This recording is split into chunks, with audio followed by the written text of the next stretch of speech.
o plenário do Tribunal de Contas da União alertou que o governo federal pode ter superestimado receitas no orçamento de 2024 e vê risco de que a frustração dessas expectativas leve a um déficit de até 55,3 bilhões de reais. Se confirmado, esse resultado vai significar o descumprimento da meta fiscal estipulada para o ano, que é de zerar o déficit.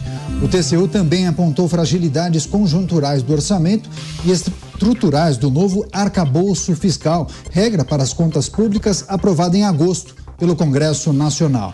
E diante desse alerta do TCU, a ministra do Planejamento, Simone Tebet, defendeu que o orçamento de 2024 é plausível e razoável. Em conversa com jornalistas, a ministra disse o seguinte, vou abrir aspas: nós checamos e entendemos que era razoável aquilo que foi apresentado pelo Ministério da Fazenda e constou no orçamento. Então agora é hora desse ano de executar o orçamento à luz da estimativa que nós fizemos do crescimento do país e, obviamente, consequentemente, o crescimento da receita. Fecho aspas, essa a fala da ministra do Planejamento, Simone Tebet. Vamos girar com os nossos comentaristas. Alan Gani, aqui no estúdio em São Paulo. Gani, seja muito bem-vindo, ótima noite a você. O que achou desse parecer, desse apontamento importante feito pelo TCU em relação a essas estimativas do governo federal? Talvez o governo tenha superestimado as receitas, você concorda? Concordo absolutamente. Boa noite, Caniato, Mota, Beraldo e, claro, a toda a nossa audiência. Um relatório técnico de uma instituição de Estado independente. Por que o TCU está chamando atenção para esse problema? Por que o mercado financeiro quer a zeragem do déficit primário? Por que o FMI se importa com isso? Por que o OCDE se importa com isso? Por uma razão muito simples. Se a gente não conter o gasto público, ou seja, se a gente continuar gastando mais do que se arrecada, mesmo tirando as despesas com juros, porque quando a gente fala em resultado primário, a gente está excluindo as despesas com juros, o endividamento vai aumentar, porque o governo não consegue fechar sua conta só com os impostos. Então ele tem que tomar mais dívida da sociedade, e vai endividando. E qual que é o problema prático disso? Chega num momento que, mesmo emitindo mais dívida, não é suficiente para pagar os credores. Em outras palavras, a gente caminha, se a gente não fizer nada, para uma situação de calote da dívida pública. Eu não estou falando que isso vai acontecer amanhã, mas a gente caminha para isso. E aí um calote da dívida pública, sabe o que acontece? Muita gente acha, mas é um calote nos bancos, que os bancos ou os fundos são os grandes credores da dívida pública. Não, o dinheiro que está lá no banco, né, é seu. Então tem lá o ativo, que é um título público do governo, que está no balanço do banco, mas se o banco quebrar, você quebrou junto. Se o fundo de investimento quebrar, é o seu dinheiro que está lá. Então, da noite para o dia, todo mundo vai empobrecer. Fora que vai ter consequências para a economia. Ninguém vai querer investir no Brasil, ninguém vai querer emprestar dinheiro para o governo. Vira uma Grécia, vira uma Argentina. A gente já viu esse filme no passado, inclusive no Brasil, com a moratória da dívida externa. E esse filme não é nada bonito. Geralmente traz consequências inflacionárias, traz desemprego. E a taxa de juros hoje, ela é muito elevada. Por quê? Porque o gasto é muito alto, porque o Estado brasileiro tem que se endividar muito, eleva o risco, e se eleva o risco, a sociedade age com racionalidade econômica. Peraí, se está arriscado emprestar dinheiro para o governo porque tem uma chance de calote, eu vou exigir uma taxa de juros muito alta. E a taxa de juros penaliza a atividade econômica e principalmente os mais pobres. Pois é, fico imaginando a frustração de alguns integrantes do governo federal com esse parecer do TCU. Trata-se de uma diferença e tanto, né? Mais de 50 bilhões de reais. Vamos girar com os nossos comentaristas. No Rio de Janeiro, Roberto Mota. Mota, seja bem-vindo, ótima noite a você. Queria também pedir sua análise e avaliação. O que lhe parece? Teve um otimismo exagerado ao projetar essas receitas para o ano de 2024? Talvez até uma falta de experiência? Enfim, quais podem ser as consequências caso essa projeção do TCU esteja correta? Falta de experiência não foi, né, Caniato? Boa noite para você, boa noite para os meus colegas de bancada, para a nossa querida audiência. E eu vou tentar traduzir essa notícia para os nossos espectadores. todo orçamento é uma estimativa. Todo orçamento é um palpite que você dá. Imagine a sua casa, a sua família. Imagine que você está fazendo o orçamento para esse ano. Aí você imagina, poxa, esse ano eu vou ganhar 13 salários, né? Um salário por cada mês, mais o 13º. Essa é a sua receita, é a sua arrecadação.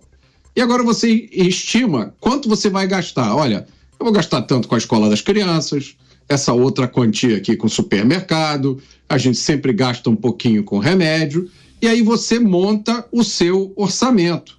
Esse orçamento tem que ter bom senso, senão ele não serve para nada. Imagina que você ganha um salário de R$1.000 por mês. R$1.000 por mês, durante o ano inteiro, você vai ganhar R$13.000, porque são 12 salários, mais o 13º, né? Assumindo que você tem um emprego com carteira assinada, salário bonitinho. Então, se são 13 salários de R$1.000, isso dá 13 mil. Se você faz um orçamento e coloca lá uma estimativa que você vai ganhar de salário 300 mil, você viajou na maionese. Porque se são 13 salários a R$1.000 cada um, a sua estimativa de salário, a sua estimativa de arrecadação é de R$13 mil. Pois bem, não tem nenhum sentido você dizer que você vai ganhar, eu acho que eu vou ganhar, coloca aí no orçamento, que a nossa estimativa de salário para esse ano é 300 mil. Mas 300 mil, como assim? Se você só ganha R$1.000 por mês? Pois é, foi mais ou menos esse tipo de problema que o TCU encontrou no orçamento do governo. Tribunal de Contas da União e essas observações sobre as receitas previstas para o governo federal no orçamento de 2024, girando com os nossos comentaristas. Cristiano Beraldo com a gente. Beraldo, seja muito bem-vindo, uma ótima noite a você. O que é preciso pontuar em relação a esse parecer do TCU? Trata-se de uma diferença substancial, né? Mais de 50 bilhões de reais de déficit. Boa noite, Caniato, boa noite, Gani, boa noite, Mota, e boa noite à nossa querida audiência que nos prestigia todas as noites aqui nos Pingos nos Is. Olha, isso que o Mota disse é exatamente assim, mas tem alguns requintes adicionais de maluquice, e eu conto uma passagem que aconteceu comigo, uma conversa que eu tive em, se não me engano, 2015 ou 2016, com uma pessoa da Secretaria de Fazenda do Rio de Janeiro, do estado do Rio de Janeiro. E aí eles estavam lá, o estado prestes a quebrar desde aquela época, e aí essa pessoa disse, olha, o nosso problema é que nós fizemos o orçamento desse ano estimando um valor do petróleo, porque afinal de contas o estado do Rio recebe o royalties também, um valor de barril de petróleo de $140. Só que o barril estava 70. Obviamente não tinha dinheiro para nada. Então, esse esforço que o governo faz para fazer caber dentro do orçamento um volume de compras que simplesmente, um volume de gastos que simplesmente não são adequados para o volume de receita, está aí. O papel aceita tudo, as planilhas são maravilhosas. Você pode ficar ali, muda uma coisa aqui, altera um outro número lá, e assim vai, até encontrar um modelo que pareça que está bom.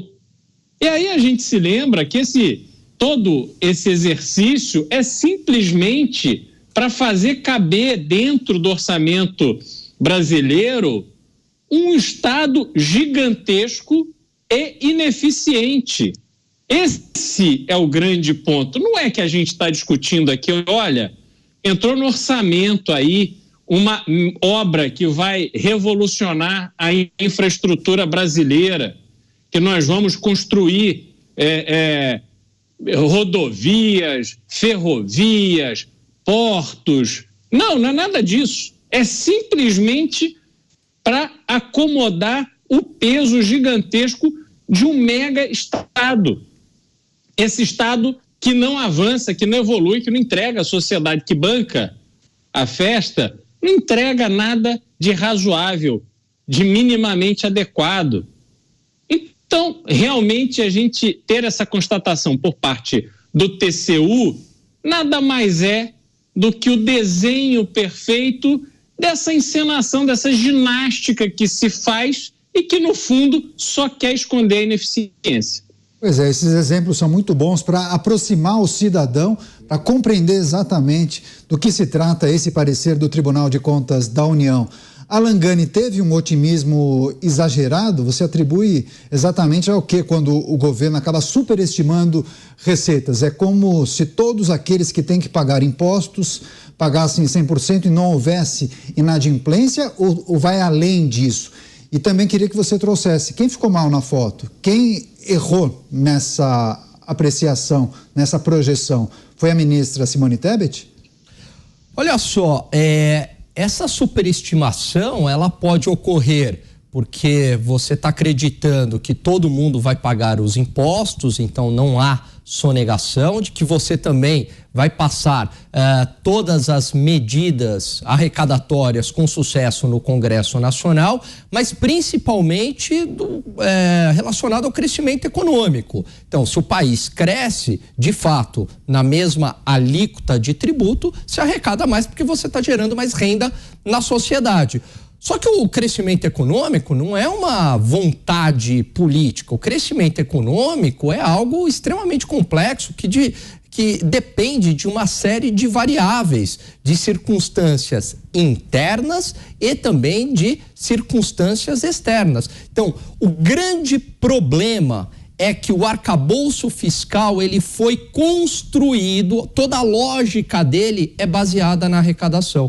O governo poderá aumentar o gasto em até 70% da arrecadação, do aumento da arrecadação. Então, veja, está tudo focado, linkado na arrecadação. Então, se não tiver um aumento de arrecadação, o que acontece? Não cumpre ali o arcabouço fiscal.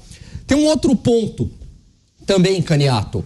O arcabouço fiscal diz o seguinte: essa regra vale, mas desde que você gaste inflação mais 0,6. Ou seja, no mínimo, você está falando para o Estado, tem que gastar a inflação do ano passado mais 0,6%. Ou seja, o Estado vai gastar mais já do que a inflação na largada. E aí é claro que ficou mal, né, para a ministra Simone Tebet, para a equipe econômica. Por quê? Porque colocou uma previsão extremamente otimista de crescimento econômico acima de 2%, só que você não consegue garantir isso, né? Esse que é o problema. Só para mostrar a gravidade do problema fiscal do Brasil, Caniato, em 2006, a nossa dívida pública era de 55% do PIB e o resultado primário era positivo em 2%. Mesmo assim, o FMI dizia que a gente precisava de uma meta de 2,5%, 3% para estabilizar a dívida e ter todos os efeitos benéficos para a sociedade. Hoje, a dívida pública é de 75% do PIB, foi de 25% para 75%. E o resultado primário não é positivo em 2%, é negativo em quase 2%. Essa é a gravidade da situação.